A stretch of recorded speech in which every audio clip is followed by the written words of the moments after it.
Hello one. Indian economy की basic concept and theory series को आज से हम स्टार्ट करने जा रहे हैं और आज का हमारा पहला टॉपिक है नेशनल इनकम। सबसे ज़्यादा अगर देखा जाए नेशनल इनकम में आपको बहुत सारे प्रश्न पिछले कई सालों में यूपीएससी, यूपीपीएससी और अदर स्टेट पीएससी और अन्य तरीके के एग्जाम में पूछे गए हैं और कह सकते हैं कि एक सबसे ज़्यादा हाईलाइटेड जो टॉपिक हैं उनमें से यहाँ पर राष्ट्रीय आय नेशनल इनकम से आपके क्वेश्चन पूछे जाते हैं। आज हम यहाँ पर इस टॉपिक में नेशनल इनकम से रिलेटेड जितने भी टाइप्स के क्वेश्चन बनते हैं, जो भी क्वेश्चन पूछे जाते हैं, जिस आधार पर पूछे जाते हैं और जहां हम गलतियां करते हैं, उन सारी चीज़ों के कॉन्सेप्ट को क्लियर करेंगे और साथ ही साथ यहाँ पर क्वेश्चन के किन किन आधारों को, कौन कौन सी चीज़ों को आपको यहाँ पर ध्यान रखना है, उन चीज़ों के बारे में भी मैं बताता चलूँगा। कौन कौन सी चीज़ों को लेकर क्वेश्चन एग्जाम में पूछे गए हैं उनके बारे में भी डिस्कस करेंगे, लेकिन सबसे हाईलाइटेड जो चीज़ है कि हम यहाँ पे कॉन्सेप्ट को क्लियर करेंगे। बेसिक कॉन्सेप्ट सीरीज है तो यहाँ पर हम सिर्फ कॉन्सेप्ट पर फोकस करेंगे। तथ्यात्मक और करंट की चीज़ों को यहाँ पर जो चेंज हो सकती हैं हम उसको इस सीरीज में शामिल नहीं कर रहे हैं। हम सिर्फ यहाँ पर बेसिक कॉन्सेप्ट को क्लियर करेंगे ताकि यहाँ पर इस वीडियो को आप मल्टीपल टाइम देख सकें। छोटे छोटे वीडियो लेकर आएंगे, एक एक टॉपिक को लेकर डिस्कस करने वाले हैं और यह सीरीज आगे अब कंटिन्यू रहेगी और यहां पर आपको निरंतर इसकी इंडियन इकोनॉमी की वीडियो मिलती रहेंगी।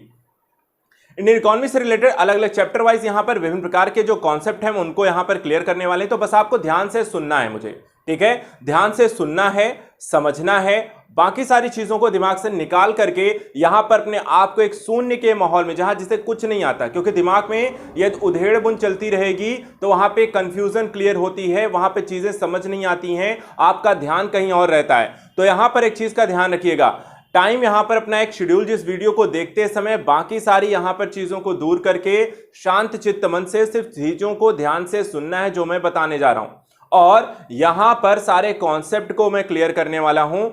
तो इसको ध्यान से सुनना है, वीडियो को मल्टीपल टाइम देखिए। अगर एक बार में समझ में नहीं आता है, कोशिश रहेगी कि हम आसान भाषा में लेकर आएंगे, आसान भाषा में समझाएंगे, एग्जाम्पल भी मैं दे दूंगा यहां पर आपको। लेकिन अगर फिर भी कहीं दिक्कत आती है तो इसी वीडियो को आप 2 बार 3 बार जरूर देखिए ताकि यहां पे कोई कंफ्यूजन नहीं होनी चाहिए। आज के बाद राष्ट्रीय आय से रिलेटेड एक भी क्वेश्चन आपका गलत नहीं होगा, क्योंकि अब तक जितने तरीके के प्रश्न यहां पर पूछे गए हैं सारे प्रश्नों का यहां पर हम समावेश करके सारी चीजों को क्लियर करने वाले हैं, ठीक है? तो बस ध्यान से सुनना है। सबसे पहली चीज, आपको हमेशा अपने कॉन्सेप्ट, आपकी डेफिनेशन क्लियर होनी चाहिए किसी भी टॉपिक में। जैसे अगर आपसे पूछा जाए कि इंडियन इकोनॉमी होती क्या है, ठीक है, इंडियन इकोनॉमी के बारे में आपको क्या पता है, तो वहां पर आपको इकोनॉमी का मतलब पता होना चाहिए। ठीक उसी तरीके से आज का हमारा जो टॉपिक है राष्ट्रीय आय, नेशनल इनकम। तो नेशनल इनकम से मतलब क्या होता है, परिभाषा क्या होती है, आपने कई बार इसे पढ़ा होगा। लेकिन जब आपसे अगर मैं ये पूछूं कि राष्ट्रीय आय क्या होती है तो क्या आप उसका सही जवाब दे पाते हैं? तो एक परिभाषागत स्तर पे सबसे पहले मैं आपको बता देता हूं, फिर इसको आसान भाषा में डिस्कस करेंगे, ठीक है? परिभाषा क्या है इसकी? परिभाषा देखिए क्या कहती है। परिभाषा कहती है कि एक राष्ट्र की एक वर्ष में आर्थिक क्रियाओं के फलस्वरूप उत्पादित अंतिम वस्तुओं और सेवाओं के मौद्रिक मूल्य के योग को हम कहते हैं राष्ट्रीय आय, ठीक है? क्या कहेंगे? एक राष्ट्र। अब यहां पर इसको हम एक एग्जाम्पल में क्रिएट कर लेते हैं, एग्जाम्पल में जो आपको समझने में थोड़ा आसान रहेगा। एक राष्ट्र किसे मान ले? राष्ट्र को मान लेते हैं इंडिया, ठीक है? राष्ट्र किसे है? हम मान लेते हैं भारत, ठीक है? ये भारत हो गया। अब इसके बारे में इसने कहा एक राष्ट्र के एक वर्ष में, एक वर्ष के एग्जाम्पल ले लीजिए आप। सिंपल रखना है तो सिंपल ले सकते हैं, जनवरी से दिसंबर, या लेखा वर्ष लेना है तो यहां पर आपको 1 अप्रैल से 31 मार्च ले लीजिए। तो हमने मान लीजिए ले लिया यहां पर 1 अप्रैल 2021 से 31 मार्च 2022 तक। ये हो गया हमारा एक लेखा वर्ष, ठीक है? इसे हम कहते हैं एक लेखा वर्ष कहते हैं। तो यहां पर भारत का मान लीजिए राष्ट्रीय आय आपको निकालनी है तो आप क्या करेंगे? भारत का एक वर्ष अर्थात एक वित्तीय वर्ष का 1 अप्रैल 2021 से लेकर 31 मार्च 2022 तक, ऐसा ही आपको नेक्स्ट ईयर का भी निकाल सकते हैं, 1 अप्रैल 2022 से लेकर के 31 मार्च 2023 तक। ये चेंज होता रहेगा, ठीक है? ईयर चेंज होते रहेंगे, डेट सेम रहेगी। लेखा वर्ष, दो चीजें समझ में आ गई, देश हमने ले लिया, लेखा वर्ष ले लिया। फिर इसने कहा कि आर्थिक क्रियाओं के फलस्वरूप उत्पादित अंतिम वस्तुओं और सेवाओं के मौद्रिक मूल्य के योग को। तो इन्हें का आर्थिक क्रियाएं, अर्थात जहां पर आपकी एक आर्थिक क्रियाओं का मतलब होता है ऐसी प्रक्रियाएं जिसके माध्यम से आपको यहां पर बेनिफिट्स होते हो, लाभ होते हो, इनकम जनरेट होती हो, ऐसी आर्थिक क्रियाएं, पैसे वहां पे जनरेट होते हो, ठीक है, मुद्रा वहां पर आती है, उसे हम क्या कहते हैं? आर्थिक क्रियाएं। अब आर्थिक क्रियाओं में दो चीजों को इन्होंने बोला, ठीक है, आर्थिक क्रियाओं में बोला कि भाई आपको अंतिम वस्तुओं और सेवाओं को, एक चीज और ध्यान रखिए है, इन्होंने बोला अंतिम वस्तुएं, ध्यान रखिएगा, इस वर्ड को ध्यान रखिएगा, अंतिम, चाहे वो वस्तु हो और चाहे वो सेवा हो। वस्तु और सेवा क्या होंगी, इसका भी एग्जांपल ले लो। वस्तु हो गई, मान लो यहां पर पेट्रोल हो गया, ठीक है, कपड़े हो गए, कार हो गई, ये क्या हो गई? वस्तुएं हो गई। सेवाएं क्या होती हैं? सेवाएं जैसे आपका हो गया हॉस्पिटैलिटी हो गई, होटल हो गए, बैंकिंग हो गई, ये क्या हो गई? सेवाएं हो गई। तो यहां पर देखिए अंतिम वस्तुओं और सेवाओं के, ठीक है, किस चीज को शामिल करना है? तो इन्होंने बोला यहां पे कि मौद्रिक मूल्य के योग को कहते हैं, अर्थात दोनों का मूल्य जो टोटल होगा, मूल्य, कुल मूल्य, इन दोनों को मिला करके, अर्थात जितनी भी वस्तुएं उत्पादित की आपने, जितनी भी वस्तुओं के साथ साथ सेवाएं आपने उत्पादित की, उनका यहां पर टोटल जो मौद्रिक मूल्य होगा, जो पैसे जितने उनसे जनरेट हुए होंगे, उतना आपको वहां पर उनका जो टोटल मूल्य होगा वही आपका क्या कहलाएगा? राष्ट्रीय आय। तो एक परिभाषा, एक एग्जाम्पल में क्या देखा हमने कि भारत का 1 अप्रैल 2021 से लेकर 31 मार्च 2021 तक ऐसी आर्थिक क्रियाएं जिससे इनकम जनरेट होती है, जिसमें हमने सभी अंतिम वस्तुएं जैसे कार, पेट्रोल, कपड़े इत्यादि को सेल आउट किया। दूसरी तरफ वस्तुएं, सेवाओं के माध्यम, जिसमें होटल, बैंकिंग इत्यादि के माध्यम जो पैसे जनरेट हुए, उन सभी तरीके की आर्थिक क्रियाओं के हमने टोटल यहाँ पे पैसे जोड़ लिए। जो पैसा हमें यहाँ पे टोटल प्राप्त हुआ वो हमारी क्या हो गई? आपकी राष्ट्रीय आय। तो ये एक एग्जाम्पल है, आप इसको ऐसे भी याद रख सकते हो, परिभाषा याद रखनी है, परिभाषा याद रख सकते हो, जैसे भी यहां पर आपको याद रखना है। चीजें यहां पर क्या है? कॉन्सेप्ट क्लियर होना चाहिए। दूसरी जो चीज इसमें ध्यान रखनी है, उन समस्त अंतिम वस्तुओं सेवाओं के मूल्यों को सम्मिलित किया जाता है जो देश के सामान्य निवासियों के द्वारा घरेलू सीमा में या इसके बाहर रहकर उत्पादित की गई हैं। तो दूसरी जो चीज ध्यान रखनी है कि राष्ट्रीय आय में हम देश के निवासी, अर्थात भारतीय नागरिकों के द्वारा, देश के निवासियों के द्वारा, उन्होंने चाहे भारत में रहकर कोई चीज उत्पादित की हो या भारत के बाहर रहकर उत्पादित की हो, हम दोनों ही चीज को सम्मिलित करेंगे, ठीक है। अर्थात कोई भारतीय निवासी चाहे भारत में रहकर, यहाँ पे मान लीजिए रमेश हैं, रमेश यहाँ पर भारत में रहकर भी उत्पादित कर रहे हैं, इनके भाई यहाँ पर सुरेश हैं, सुरेश जाते हैं अमेरिका में, यहाँ पे रहते हैं और वहां पर कोई वस्तु का उत्पादित कर रहे हैं, तो यहाँ पर हम इन दोनों ही चीजों को यहाँ पर इसमें सम्मिलित करते हैं। तो यहाँ पर इसमें उन समस्त अंतिम वस्तुओं, इसमें भी ध्यान रखिएगा, अंतिम वस्तुएं, इस चीज को भूलना नहीं है, जो भी चीज होगी वो अंतिम तौर पे जो उत्पादित होगी, तो अंतिम वस्तुओं और सेवाओं के मूल्यों को इसमें सम्मिलित करते हैं। और वो देश का निवासी होना चाहिए, चाहे वो भारत में रहता हो या भारत के बाहर रहता हो, हम वहां पर क्या करेंगे? उसके द्वारा उत्पादित समस्त चीजों को यहां पर हम उसके मूल्यों को जोड़ देंगे। दो चीज क्लियर हो गई कि यहां पर देश के निवासियों के द्वारा घरेलू सीमा में या देश के बाहर रहकर जो उत्पादित वस्तुएं हैं, सेवाएं हैं, उनके अंतिम मूल्य को भी हम राष्ट्रीय आय में जोड़ते हैं।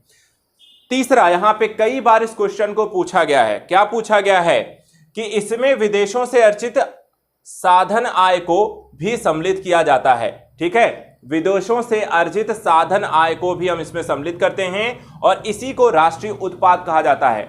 यदि आपसे क्वेश्चन ये पूछे कि राष्ट्रीय उत्पाद क्या होता है, राष्ट्रीय उत्पाद क्या होता है, तो आप कह सकते हैं विदेशों से अर्जित साधन आय को ही हम यहां पर राष्ट्रीय उत्पाद कहते हैं। और राष्ट्रीय उत्पाद को ही अगर देखा जाए, जो हम शुद्ध राष्ट्रीय उत्पाद को निकालते हैं, उसी को हम राष्ट्रीय आय भी कहते हैं, ठीक है। इसके बारे में आगे मैं डिस्कस कर दूंगा। तो तीन चीजें हम यहां पर हैं, परिभाषा क्लियर है, ठीक है। दूसरा, कौन कौन लोग यहां पे सम्मिलित होते हैं, तो देश के निवासी रहेंगे, देश के निवासी चाहे वो भारत में रह रहे हो, घरेलू सीमा में रह रहे हो या घरेलू सीमा के बाहर रह रहे हो, उनके द्वारा उत्पादित समस्त अंतिम वस्तुओं सेवाओं के मूल्य को जोड़ा जाता है। तीसरी जो चीज याद रखनी है कि इसमें विदेशों में जो अर्जित साधन है, विदेशों में अर्जित साधन आय को भी हम यहां पर जोड़ते हैं या इसको सम्मिलित करते हैं और जिसे हम कहते हैं राष्ट्रीय उत्पाद। तीन चीजें क्लियर हैं, ध्यान रखिएगा ये तीन चीजें। लेकिन आपको राष्ट्रीय इनकम को लेकर कई बार ऐसे क्वेश्चन पूछे जाते हैं कि राष्ट्रीय आय में हम क्या क्या शामिल करते हैं और राष्ट्रीय आय में क्या क्या शामिल नहीं किया जाता। इसको लेकर कई बार क्वेश्चन पूछा गया। जैसे अगर आपसे मैं पूछ लूं कि क्या राष्ट्रीय आय में हस्तांतरण भुगतान शामिल करते हैं कि नहीं। हस्तांतरण भुगतान होता क्या है, अर्थात जैसे आपने पेंशन है, ठीक है, भत्ता इत्यादि है, वेतन इत्यादि चीजों को आपने हस्तांतरित किया, ठीक है, तो कहा यह जाता है कि क्या यहाँ पे पेंशन, वजीफा, भत्ता, ये सारी चीजें जिसे हस्तांतरण भुगतान हम कहते हैं, क्या इसे राष्ट्रीय आय में शामिल किया जाता है कि नहीं। अब इसके बारे में आपको पता है कि नहीं, आपको यहां पे परिभाषा क्लियर हो लेकिन ये तथ्यात्मक चीजें नहीं पता हैं तो आप क्वेश्चन गलत करके आते हो। तो ऐसी कई सारी तथ्यात्मक चीजें हैं जिनको क्वेश्चन आपसे पूछा जा सकता है, इनके बारे में सुनिए। सबसे पहली चीज, राष्ट्रीय आय को हम मुद्रा के रूप में मापते हैं।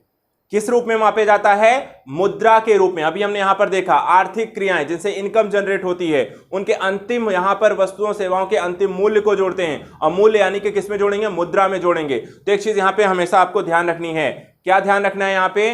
कि आपको राष्ट्रीय आय को हमेशा मुद्रा के रूप में यहां पर मापा जाता है। दूसरी चीज जो ध्यान रखनी है, इसमें अंतिम वस्तुओं एवं सेवाओं के मूल्य को ही यहां पर हम सम्मिलित करते हैं, जैसा हमने बार बार पढ़ा है। अंतिम वस्तुएं, इतना ध्यान रखिएगा, राष्ट्रीय आय का मतलब अंतिम वस्तुएं और सेवाओं के मूल्य, अंतिम वस्तुएं और सेवाओं के मूल्य। यहां पर मध्यवर्ती वस्तुओं के मूल्य हम सम्मिलित नहीं करते हैं।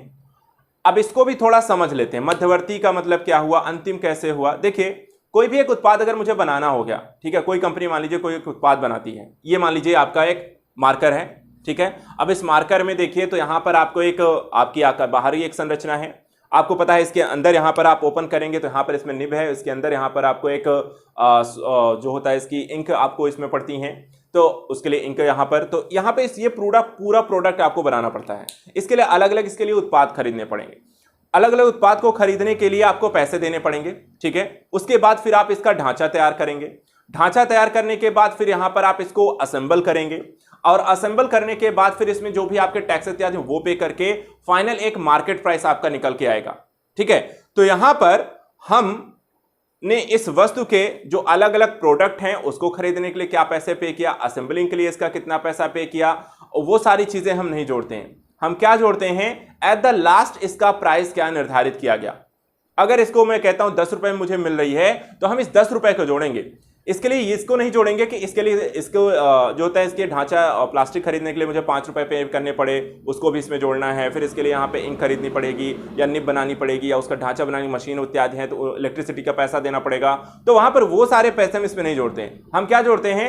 एट द लास्ट इसका प्राइस क्या होगा, इस वस्तु का अंतिम प्राइस क्या होगा, हम उसे जोड़ते हैं। इसके पहले के लिए हमने जो मध्यवर्ती यहां पर आय पे की है हर चीज को के लिए इसको बनाने के दौरान, उसका पैसा इसमें हम नहीं जोड़ते हैं, इसके अंतिम यहां पर मूल्य को जोड़ा जाएगा। और यही यहां पर राष्ट्रीय आय में बोल रहा है, क्या बोल रहा है कि इसमें अंतिम वस्तुओं एवं सेवाओं के मूल्य को ही सम्मिलित किया जाता है, मध्यवर्ती वस्तु के मूल्य को हम नहीं जोड़ते।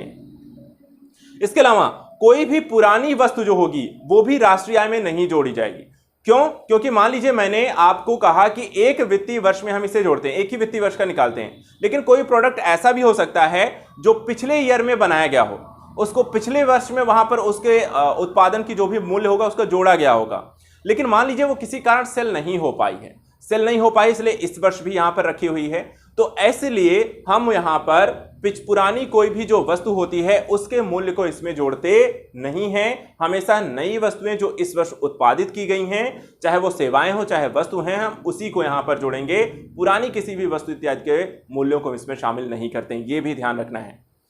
इसके बाद कोई भी घरेलू सेवाओं को भी हम राष्ट्रीय आय में शामिल नहीं करते हैं। घरेलू सेवाएं क्या है, एग्जाम्पल से समझ लीजिए। घरेलू सेवाओं का मतलब हुआ कि घर में यदि आप साफ सफाई करते हैं, घर में खाना बनाने का काम है, घर में कपड़े धुलने का काम है, इन सब चीजों को हम यहां पर राष्ट्रीय आय में नहीं जोड़ते, ठीक है। तो एक चीज और दिमाग में बिठा लेना है कि अपने घर के में आप चाहे जो भी काम कर रहे हो उसका कोई राष्ट्रीय आय से लेना देना नहीं होता है। इसके बाद कोई भी वित्तीय परिसंपत्तियां, जैसे कि आपने कोई अंश पत्र खरीदा, कोई ऋण पत्र खरीदा, ठीक है, तो यहां पर आप इसको खरीदने के बाद इसको बेचते रहते हैं, फिर खरीदते हैं, फिर बेचते हैं, तो यहां पर इसको राष्ट्रीय आय में हम नहीं जोड़ते हैं। रीजन क्या है? क्योंकि यहां पर इसके चालू उत्पादन में यहां पर कोई वृद्धि इसके कारण नहीं होती है, ठीक है। ऋण, आपने ऋण पत्र खरीदा है, ऋण पत्र खरीदने से वहां पर आपको वापस उसको, आप देखिए आपने आज खरीदा है ऋण पत्र को, कल आप उसी को सेल कर देंगे। उस ऋण पत्र सिर्फ एक कागज नुमा आपकी आकृति है, उसमें और कुछ नहीं है, ना तो उससे कुछ बन रहा है ना ही उससे कुछ घट रहा है, ठीक है। तो यहां पर उससे ज्यादा कोई प्रभाव नहीं पड़ता है और इसके कारण यहां पर आपको इसको जोड़ा नहीं जाता है। कोई भी ऋण पत्र इस तरह प्रपत्र आप खरीद लेते हो, वहां पे अंकित मूल्य होता है, अपने पास रखे रहो, आप उसे सेल करोगे उतना आपको पैसे मिल जाएंगे, यहां पर बाकी कुछ यहां पर इफेक्ट आपको उससे पड़ता नहीं है। और इसमें हस्तांतरण भुगतान, हस्तांतरण भुगतान का मतलब होता है भाई पेंशन, वजीफा, भत्ता, जिससे आपकी राष्ट्रीय आय में कोई वृद्धि नहीं होती है, ठीक है, वो पैसा गया और खर्च हो गया, कहीं कुछ लगना वगना नहीं है उससे, ठीक है। तो यहां पे पेंशन, वजीफा, भत्ता इत्यादि को हम हस्तांतरण भुगतान को भी हम शामिल नहीं करते। तो राष्ट्रीय आय के इन चीजों को ध्यान में रखना है। यहां पर आपको इसको लेकर क्वेश्चन पूछे गए। इसमें आपको ये वाला क्वेश्चन हस्तांतरण भुगतान को लेकर पूछा गया है। इसमें यह भी पूछा गया कि निम्नलिखित में से राष्ट्रीय आय में कौन सी चीजों को शामिल नहीं किया जाता है, और आपको ऐसे ही 4-5 ऑप्शन दे दिए जाते हैं और आपको पता होना चाहिए क्या शामिल करते हैं और क्या शामिल नहीं करते हैं। तो यहां पर ये सारे आपको 5-6 पॉइंट जो मैंने आपको बताए, ये सारी चीजों को ध्यान में रखना है। इनको विद एग्जाम्पल इसीलिए मैंने बता दिया है, इसको ध्यान में रखना है। एग्जाम्पल को ध्यान में रखते हैं, चीजें क्लियर रहेंगी। इसके बाद 2 चीजें आपसे पूछी जाती है राष्ट्रीय आय को, कि यदि चालू कीमत पे राष्ट्रीय आय क्या होती है और स्थिर कीमत पे राष्ट्रीय आय क्या होती है। तो दोनों चीजों के मध्य अंतर क्या है। चालू कीमत का मतलब होता है, देखिए, जो वर्तमान की स्थिति है, जिसमें हम यहां पर वर्तमान की क्रियाविधियों के दौरान हम जो भी खरीद फरोख्त कर रहे हैं, इस वित्तीय वर्ष में जो भी खरीद फरोख्त कर रहे हैं, वर्तमान मूल्यों पर जो हम पे कर रहे हैं, जिसमें मुद्रा महंगाई भी यहां पर या मुद्रास्फीति जिसमें शामिल होती है, हम उसे यहां पर चालू कीमत कहते हैं। अब चालू कीमत में देखिए क्या होता है, जब राष्ट्रीय आय को प्रचलित बाजार मूल्यों पर मापा जाता है तो इसे चालू कीमतों पर राष्ट्रीय आय कहते हैं। प्रचलित बाजार मूल्य जो वर्तमान समय में, अर्थात अगर आप स्थिर कीमत, तो चालू कीमत का मतलब समझ लो, स्थिर कीमत मान लीजिए चालू कीमत जो 2022 में आप इस प्रोडक्ट के लिए जितना पे कर रहे हो वो इसकी चालू कीमत होगी। लेकिन अगर मैं कहूं कि स्थिर कीमत पे बताइए, तो स्थिर कीमत का मतलब हो गया कि हमने यहां पे एक स्थिर वर्ष डिसाइड करते हैं, अर्थात एक तुलनात्मक तौर पे हम 4-5 साल पहले की स्थिति को यहां पर रखते हैं और उस समय इसका प्राइस क्या था, ठीक है। मान लीजिए 2015 को मैंने कहा कि स्थिर वर्ष यहां पे 2015 मैंने मान लिया, और 2022 में इसकी कीमत यहां पर हो सकती है आपको 10 रुपए है, लेकिन 2015 में मैं इसको यहां पर 5 रुपए में खरीद रहा था, ठीक है। तो चालू कीमत पे क्या है, ये 10 रुपए मिल रही है। तो अगर हमें यहां पे पता करना है कि भाई चालू कीमत पे राष्ट्रीय आय क्या है, तो किसी भी वस्तु की वर्तमान समय में जो आप पेमेंट कर रहे हैं खरीदने के लिए, वर्तमान समय में जो सेवाओं का आप भुगतान लाभ उठा रहे हैं और उसके लिए जो आप पेमेंट कर रहे हैं, ठीक है। तो जब राष्ट्रीय आय का हम यहां पे प्रचलित करते हैं, जब चालू कीमत पे हम राष्ट्रीय आय का आकलन करते हैं, तो उसके लिए क्या होता है, जब राष्ट्रीय आय को प्रचलित बाजार मूल्यों पर मापा जाता है तो इसे हम चालू कीमतों पर राष्ट्रीय आय कहते हैं। समझ में आ गई बात, बस यही आपको ध्यान रखना है। वर्तमान के समय में वस्तुओं सेवाओं के लिए जो भी यहां पर पेमेंट हो रही है, भुगतान हो रहे हैं, वो उसकी आपको चालू कीमतों पर राष्ट्रीय आय है। एक कथन इसमें, एक क्वेश्चन और पूछा गया है कि मौद्रिक आय किसे कहा जाता है, ठीक है। ये क्वेश्चन भी पूछा गया, हाईलाइटेड करना है, ध्यान रखना है, मौद्रिक आय किसे कहते हैं। तो मौद्रिक आय क्या होती है, चालू कीमतों पर राष्ट्रीय आय को ही हम यहां पर मौद्रिक आय कहते हैं, इसको ध्यान रखना है। मौद्रिक आय का मतलब क्या हुआ, जो चालू कीमतों पर राष्ट्रीय है उसे ही हम यहां पे मौद्रिक आय कहते हैं। यह भी क्वेश्चन आपसे पूछा जाता है। बहुत सिंपल सी चीजें हैं, बहुत छोटे छोटे कॉन्सेप्ट हैं, बहुत आसान से समझने में हैं बहुत, लेकिन इन छोटी छोटी चीजों को ही यहां पे गौर करना है। हम गलतियां यहीं करते हैं। अगर यही सारी चीजों को आप अच्छे से एक बार पढ़ लें, पढ़ने के बाद रिवीजन कर लें, रिवीजन के बाद इसको अपने स्तर पे थोड़ा सा समझ के अगर आ गया है तो अपने एग्जाम्पल इसके लिए क्रिएट कर लें और उसको 2-3 बार आप यहाँ पर रिवीजन कर लें। ये चीज़ें फिर आपको भूलती नहीं। इससे रिलेटेड क्वेश्चन आप देखोगे तो तुरंत आपको यहाँ पे क्लिक हो जाएगा कि ये आपका सही होगा। तो यहाँ पर वीडियो को सिर्फ एक बार सुनना नहीं है, समझना नहीं है, बल्कि सुनने समझने के बाद थोड़ी सी एक्टिविटी भी बढ़ानी है, थोड़ा खुद यहाँ पे समझना है, थोड़ा खुद यहाँ पर इसके एग्जाम्पल क्रिएट करने और उसके बाद उसको 2-3 बार रिवीजन करना। यहाँ पर अगर ये चीज समझ में आ गई बहुत अच्छी बात है, ठीक है, लेकिन इसको अपने स्तर पे, इकोनॉमी क्या है, जब तक समझोगे नहीं तब तक क्लैरिटी नहीं आएगी, तो समझना बहुत जरूरी है। चलो आते हैं अगले पे। अब स्थिर कीमतों पर राष्ट्रीय आय समझिए। स्थिर कीमतों में क्या होता है कि एक लेखा वर्ष के दौरान एक राष्ट्र के सामान्य नागरिकों के द्वारा उत्पादित समस्त वस्तुओं और यहां पर समस्त अंतिम वस्तुओं तथा सेवाओं के उस मौद्रिक मूल्य से है जिसे किसी आधार वर्ष के मूल्यों पर मापा जाता है, ठीक है। तो यहां पे डिफरेंस सिर्फ इतना होता है, दोनों चीजें यहां पे कॉमन हैं, सिर्फ यहां पे चेंज ये होता है कि यहां पर स्थिर कीमतों पर राष्ट्रीय आय निकालने के लिए हम यहां पर किसी आधार वर्ष को लेते हैं, ठीक है, किसी आधार वर्ष को लेते हैं। अभी जैसे आधार वर्ष है 2011-12, ठीक है।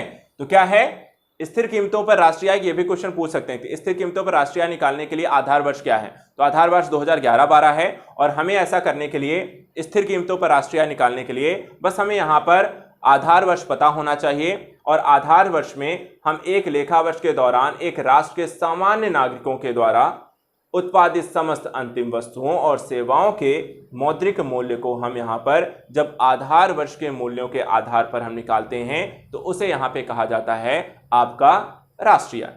अर्थात जो भी वस्तुएं हैं, चाहे मैंने कोई बुक अभी खरीद रहा हूं, चाहे चेयर खरीद रहा हूं, चाहे एसी खरीद रहा हूं, चाहे फ्रिज खरीद रहा हूं, कुछ भी मैं खरीद रहा हूं, ठीक है, वर्तमान समय में खरीद रहा हूं, उसके लिए वर्तमान में पेमेंट कर रहा हूं। जो पेमेंट हो रही है, जो आपको पैसे जनरेट हो रहे हैं नेशनल, उसे हम कहेंगे भाई चालू कीमतों पर राष्ट्रीय है। लेकिन उसी वस्तुओं का, ठीक है, उसी वस्तुओं का हमें आधार वर्ष पे निकालना होगा तो महंगाई हमें यहां पर हटानी पड़ेगी और महंगाई यहां पर हटाने के लिए आपको एक आधार वर्ष लेना पड़ेगा और आधार वर्ष यहां पर हो सकता है 4 से 5 साल पहले का एक बेस प्राइस वहां पे हम निकालते हैं, ठीक है। और वहां पे अगर हम देखें तो आधार वर्ष हमने मान लिया जैसे 2011-12 में, तो करीब 10 साल पीछे का है। एक वस्तु के 10 साल पीछे यहां पर मूल्य आपको क्या था उस आधार वर्ष के हिसाब से, वहां पे जब हम उसे निकालेंगे तो उसे हम कहते हैं स्थिर कीमतों पर राष्ट्रीय आय। इसमें भी क्या होगा, एक लेखा वर्ष होगा, जैसे अभी हमने यहां पे देखा 1 अप्रैल 2021 से 31 मार्च 2022 तक। दूसरी चीज एक राष्ट्र होगा, तीसरी चीज सामान्य नागरिक होंगे, चौथा उत्पादित समस्त अंतिम ही वस्तुएं होंगी और अंतिम यहां पे सेवाएं होंगी और उनका जो मौद्रिक मूल्य होगा उस मौद्रिक मूल्य को हम किस आधार पर देखेंगे, आधार वर्ष के आधार पे, 2011-12 के आधार पे। और उसके बाद जो प्राइस हमें यहां पे मिल जाएगा उसे ही हम कहेंगे स्थिर कीमतों पे राष्ट्रीय आय। अब यहां पर देखें स्थिर कीमतों पर राष्ट्रीय आय को लेकर, तो पहला तो यहां पे कॉन्सेप्ट है। दूसरा क्वेश्चन पूछा था कि आधार वर्ष क्या है, आधार वर्ष है आपका 2011-12, अगर चेंज होता है तो वहां पर आगे हम देख लेंगे। तीसरा क्वेश्चन इसमें बोला जाता है कि वास्तविक राष्ट्रीय आय किसे कहते हैं, ठीक है। तो वास्तविक राष्ट्रीय आय, जब हम स्थिर कीमतों पर राष्ट्रीय आय को ही हम यहां पे वास्तविक राष्ट्रीय आय कहते हैं। यह क्वेश्चन बहुत बार पूछा गया है कि वास्तविक राष्ट्रीय आय से क्या तात्पर्य है। नीचे 4 ऑप्शन दे देंगे, तो आपको कौन सा ऑप्शन यहां पर टिक करना है, स्थिर कीमतों पे राष्ट्रीय आय को ही हम यहां पर कहते हैं वास्तविक राष्ट्रीय आय। इनको मैंने यहां पे देखे, यहां पे स्टार लगा दिया है। जितने स्टार लगाए हुई चीजें हैं उनको कई बार यहां पर क्वेश्चन के रूप में पूछे गए हैं। एक और यहां पे स्टार है, किसी देश के आर्थिक विकास का सही सूचक किसे मापा जाता है। किसी देश का, हम ये कहें कि किसी देश के आर्थिक विकास का सबसे सही सटीक सूचक क्या होगा, तो वो भी आपको माना जाता है स्थिर कीमतों पे राष्ट्रीय आय को। तो स्थिर कीमतों पे राष्ट्रीय आय से रिलेटेड 4 चीजें यहां पर ध्यान रखनी है। निकालते कैसे हैं, इसका आधार वर्ष क्या है, वास्तविक राष्ट्रीय आय भी हम इसे कहते हैं, और किसी देश के आर्थिक विकास का इसे सही सूचक भी माना जाता है। सब किससे रिलेटेड हैं, स्थिर कीमतों पे राष्ट्रीय आय से। चलिए एक क्वेश्चन और यहां पे है, एक क्वेश्चन और यहां पे जो आपसे पूछा जाता है कि साधन लागत पे शुद्ध राष्ट्रीय उत्पाद, ठीक है। अब एक चीज ध्यान रखिएगा, शुद्ध राष्ट्रीय उत्पाद को ही हम राष्ट्रीय आय भी कहते हैं। यदि साधन लागत पर हम शुद्ध राष्ट्रीय उत्पाद को निकाल लें, उसी राष्ट्रीय उत्पाद को हम यहां पे राष्ट्रीय आय भी कहते हैं। और इसको निकालने के लिए करते क्या हैं, देखिए इसके बारे में एक गणितीय समीकरण आता है, एग्जाम्पल आता है, इसको लेकर क्वेश्चन भी पूछा जाता है। तो सबसे पहले परिभाषा और फिर उसका यहां पर एक एग्जाम्पल, ठीक है, उसका एक यहां पे आपको कहेंगे, नीचे यहां पर एक गणितीय समीकरण देखेंगे, उसके माध्यम से समझेंगे। तो साधन लागत पे शुद्ध राष्ट्रीय उत्पाद का क्या मतलब हुआ, जब हम एनएनपी को निकालते हैं, ठीक है, नेट नेशनल यहां पे प्रोडक्ट को निकालते हैं, शुद्ध राष्ट्रीय उत्पाद को निकालते हैं, तो यहां पर आपका एनएनपी का मूल्यांकन, ठीक है, जब एनएनपी का मूल्यांकन या माप जो होता है हम साधन लागत पर करते हैं, ठीक है। जब एनएनपी का मूल्यांकन या माप हम साधन लागत पे करते हैं तो उसे ही यहां पे हम राष्ट्रीय आय के नाम से जानते हैं। अब देखा जाए तो इसको निकालने के लिए किया क्या जाता है, इसका मूल्यांकन कैसे करते हैं, तो देखिए एग्जांपल बहुत सिंपल है। इसका समीकरण जो है ये वाला है, ध्यान रखना हमें,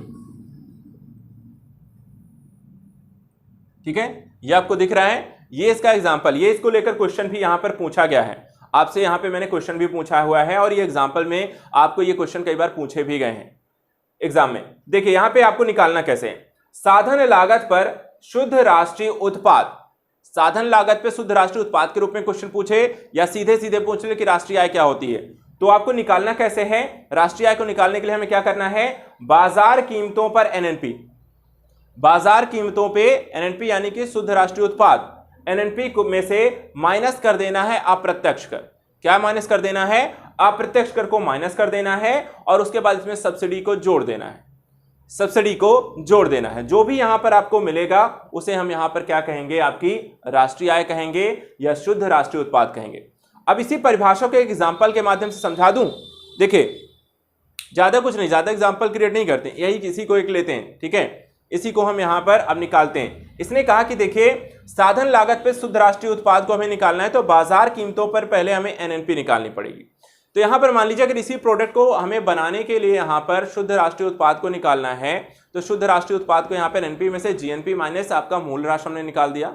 अर्थात यहां पर इस वस्तु को बनाने के दौरान जो भी यहां पे मूल राशि हुआ, जो भी नुकसान हो गया, जैसे मशीन इत्यादि को लेकर हमें कोई खराबी आ गई, उसमें पैसा पेमेंट करना पड़ गया, हमें उसको ठीक कराने में पैसा गया, तो उसको हम मूल राशि कहते हैं। अब यहां पर मान लीजिए इस प्रोडक्ट को बनाने के लिए हमें एनएनपी हमें मिलता है, लेकिन इस प्रोडक्ट को बनाने के दौरान, ठीक है, हमें क्या करना पड़ता है? इसके उत्पाद खरीदने पड़ते हैं, ठीक है। उत्पाद खरीदने के लिए हमें पेमेंट करना पड़ता है और जो पेमेंट आप करते हो वहां पे आपसे टैक्स लिया जाता है, जीएसटी लगती है, ठीक है। इस प्रोडक्ट को बनाने में क्या लगता है? जीएसटी पेमेंट करनी पड़ती है आपको।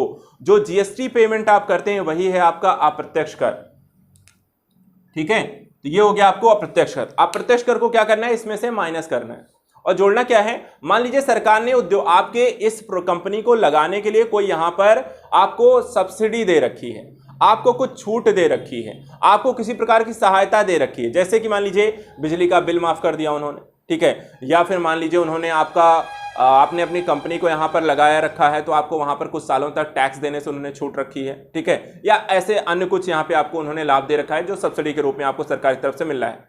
तो वहां पे क्या करना है? अप्रत्यक्ष कर यानी कि जीएसटी को माइनस कर देना है और सरकार के द्वारा यदि आपको कोई सब्सिडी मिल रही है तो उसको इसमें से जोड़ देना है, ठीक है। तो यहां पर क्या हो जाएगा कि सबसे पहले हमें बाजार कीमतों पर इसका एनएनपी निकालना है। एनएनपी निकालने के लिए हमें यहां पर इसमें से अप्रत्यक्ष कर को माइनस कर देना है और अप्रत्यक्ष कर को माइनस कर देने से यहां पर उसमें सब्सिडी को जोड़ देना है। जो भी प्रोडक्ट का यहां पर आपको उत्पाद का यहां पर मूल्य निकल के आएगा उसे हम कहेंगे इस प्रोडक्ट का राष्ट्रीय आय। सिंपल है। तो इस वस्तु का राष्ट्रीय आय निकालने के लिए हम यहां पर एनएनपी में से अप्रत्यक्ष करों को, जीएसटी जैसी चीजों को हटा देंगे और सरकार द्वारा कोई सहायता दी गई है अर्थात सब्सिडी दी गई है उसे जोड़ देंगे।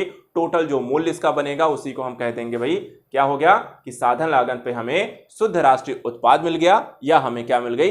राष्ट्रीय आय मिल गई। तो क्वेश्चन यहां पे आपका क्लियर है। बाकी समीकरण को ध्यान रखना है, इसको लेकर क्वेश्चन पूछा गया है। ऐसा क्वेश्चन पूछा गया था कि पद राष्ट्रीय आय से क्या मतलब है। नीचे 4 ऑप्शन दे दिए गए थे और उसमें से एक ऑप्शन इसको दिया गया था। सीधा सीधा ये पूरी परिभाषा ही लिखी थी कि साधन लागत पर शुद्ध राष्ट्रीय उत्पाद या एनएनपी में से बाजार कीमत यानी एनएनपी को अप्रत्यक्ष कर घटा के सब्सिडी जोड़ देंगे। ये पूरा एक लाइन थी और इसी लाइन को यहां पर अगर आपको क्लियर था तो आप इसको सही करके आते। एक चीज और, एक और रूल इसमें आता है। एक और रूल जो यहां पे क्वेश्चन पूछा जाता है कि खुली अर्थव्यवस्था में राष्ट्रीय आय का आकलन हम कैसे करते हैं। एक खुली अर्थव्यवस्था में राष्ट्रीय आय का आकलन कैसे करते हैं? तो देखिए, जब भी हम एक खुली अर्थव्यवस्था की यहां पर बात करते हैं, ओपन कहने का मतलब यहां पे सभी प्रकार की सभी कंपनियों को आने की यहां पर छूट है, रूल्स रेगुलेशन आसान है, तो उसे हम कहते हैं खुली अर्थव्यवस्था जो सबके लिए यहां पर ओपन है।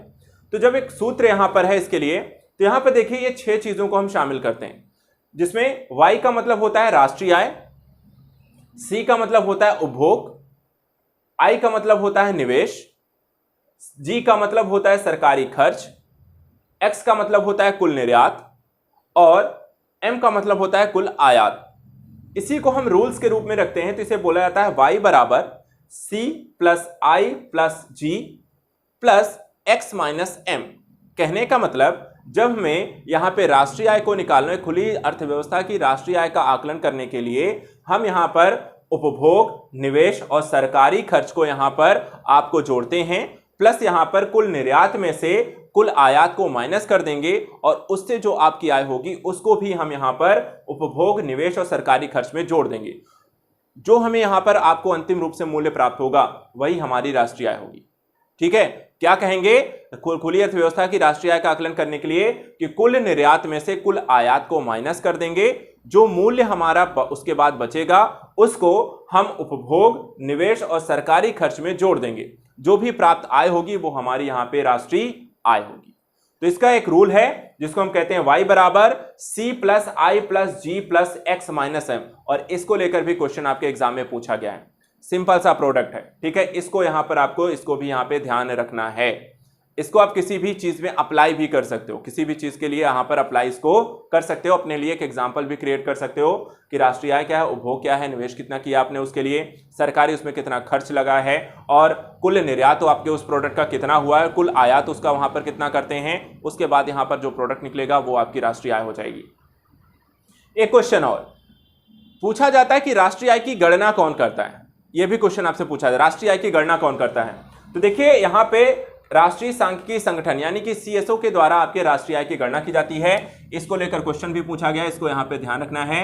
राष्ट्रीय आय की गणना कौन करता है, सीएसओ के द्वारा, अर्थात राष्ट्रीय सांख्यिकी संगठन के द्वारा। और दूसरी चीज यहां पे आपको ध्यान रखनी है कि राष्ट्रीय आय को हम जीवीए एट बेसिक प्राइस पर भी निकालते हैं, अर्थात ग्रॉस वैल्यू एडेड की यहां पे बेसिक प्राइस पर भी हम यहां पर जो राष्ट्रीय आय है, नेशनल इनकम है, उसको हम यहां पर निकालते हैं, ठीक है। तो GVA at the basic price का मतलब भी वही होता है कि वहां पर हम ग्रॉस वैल्यू एडेड पे यहां पे मध्यवर्ती वस्तुओं के मूल्यों को नहीं जोड़ते हैं, बल्कि उत्पाद के अंतिम उत्पाद यानी कि वस्तुओं और सेवाओं के अंतिम मूल्य को जोड़ते हैं, ठीक है। तो वही होता है आपका ग्रॉस वैल्यू एडेड, और ग्रॉस वैल्यू एडेड की यहां पर बेसिक जो प्राइस यहां पर लगेगी उसी को हम राष्ट्रीय आय भी कहते हैं। तो यहां पर यह भी ध्यान रखना है, यह भी क्वेश्चन हो सकता है, ठीक है। राष्ट्रीय आय को हम जीवीए अर्थात ग्रॉस वैल्यू एडेड सकल मूल्यवर्धन के बेसिक प्राइस पर यहां पर निकालते हैं। तो आज के इस सीरीज में हमने यहां पर राष्ट्रीय आय से रिलेटेड हर एक टॉपिक को देखिए पढ़ लिया है। राष्ट्रीय आय को लेकर आपको यहां से जो भी क्वेश्चन पूछा जाएगा, इससे ज्यादा यहां पे राष्ट्रीय आय को लेकर कुछ पढ़ने की जरूरत नहीं, बस आपको इतनी सारी चीजों को क्लियर रखना है, पढ़ लेना है, उसको रिवीजन कर लेना है। जितनी बार पढ़ोगे उतना यहां पर आपको फायदा होने वाला है। राष्ट्रीय आय की परिभाषा है, कौन सी चीजों को शामिल करते हैं, कौन सी चीजें शामिल नहीं होती हैं, देश की चीजें हैं या देश के बाहर की चीजें आती हैं इसमें। इसके अलावा राष्ट्रीय आय में हम यहां पर देखिए कौन कौन सी चीजें शामिल होती हैं और कौन कौन सी चीजें शामिल नहीं करते हैं, उससे रिलेटेड सारे क्वेश्चन क्लियर हैं। चालू कीमतों पे राष्ट्रीय आय क्या है, मौद्रिक आय यहां पर हम किसे कहते हैं, स्थिर कीमतों पे राष्ट्रीय आय क्या है, आधार वर्ष क्या है, वास्तविक राष्ट्रीय आय क्या है, और देश की आर्थिक विकास का सही सूचक भी हम राष्ट्रीय आय को मानते हैं। ये सब चीजें हमने बता दी।